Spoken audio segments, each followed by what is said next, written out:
ابوبکر صدیق رضی اللہ تعالیٰ عنہ جب خلیفہ بنے، انہوں نے تجارت کو چھوڑ دیا اور تجارت کو خیر بات کہہ دیا،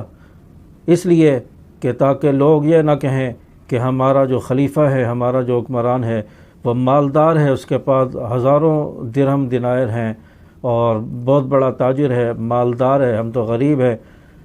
لوگ یہ باتیں نہ کہیں۔ اس لیے ابوبکر صدیق رضی اللہ تعالیٰ عنہ نے اپنی تجارت کو چھوڑ دیا اور بیت المال سے اپنے لیے ماہانہ وظیفہ مقرر فرمایا،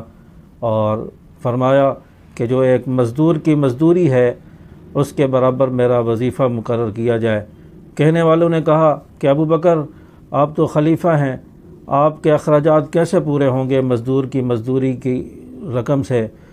فرمانے لگے اگر میرے اخراجات پورے نہیں ہوں گے تو میں مزدور کی مزدوری بڑھا دوں گا۔ اور حضرت ابوبکر صدیق رضی اللہ تعالیٰ عنہ نے چند درہم اپنا وظیفہ مقرر کیا اور جو ایک مزدور کی مزدوری کے برابر تھا اس سے اپنے گھر کا خرچہ اور اخراجات چلاتے تھے۔ ایک مرتبہ آپ کی بیوی، انہوں نے تھوڑے تھوڑے پیسے اس تنخواہ میں سے، اس وظیفے میں سے جمع کیے اور ایک دن اس سے ایک حلوہ بنایا۔ حلوہ کھانے کا دل کر رہا تھا تو بیوی نے کہا کہ ابوبکر یہ میں نے حلوہ بنایا ہے، آپ بھی کھائیں۔ ابوبکر صدیق رضی اللہ تعالیٰ عنہ نے کہا کہ ہماری تنخواہ اتنی زیادہ ہو گئی کہ ہم میٹھا بنائیں، ہم حلوہ کھائیں۔ چنانچہ ابوبکر صدیق رضی اللہ تعالیٰ عنہ نے فرمایا کہ ہماری تنخواہ میں، ہمارے وظیفے میں اتنے پیسے زیادہ آتے ہیں جس سے یہ حلوہ تیار ہوا ہے۔ چنانچہ اگلے مہینے سے حضرت ابوبکر صدیق رضی اللہ تعالیٰ عنہ نے اپنا اتنا وظیفہ اور کم کر دیا اور کہا کہ جس وظیفے سے میری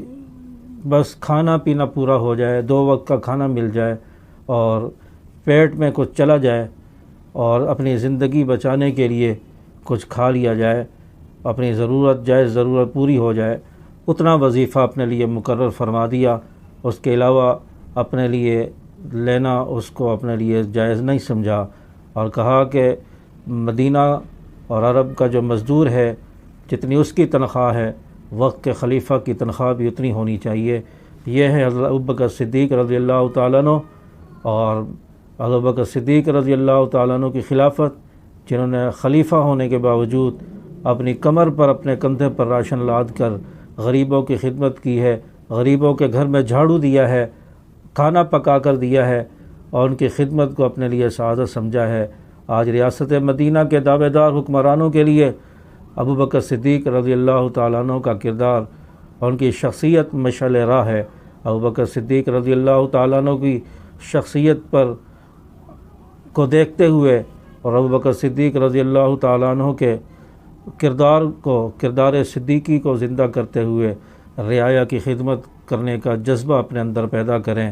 اور صحیح معنوں میں پاکستان کو ریاست مدینہ کے طرز پر بنائیں اور عوام اور رعایا کی خدمت کر کے حکمران راتوں کو باہر نکل کر رعایا کی خدمت کریں، ضرورت مندوں کی ضرورت کو پورا کریں اور تب جا کر ریاست مدینہ مکمل ہوگی اور اپنے کندھوں پر راشن لاد کر مستحق لوگوں تک پہنچائیں۔ یہ ہے ریاست مدینہ، یہ ہے صدیقی کردار۔ اللہ تبارک و تعالی ابوبکر صدیق رضی اللہ تعالیٰ عنہ کو ڈھیروں نیکیاں اور ڈھیروں برکتیں عطا فرمائے اور ہمیں بھی اللہ تعالیٰ کردار صدیقی کو زندہ کرنے کی اور ابوبکر صدیق رضی اللہ تعالیٰ عنہ کی سیرت، کردار اور شخصیت کے مطابق زندگی گزارنے کی توفیق عطا فرمائے۔ وآخر دعوانا الحمدللہ رب العالمین۔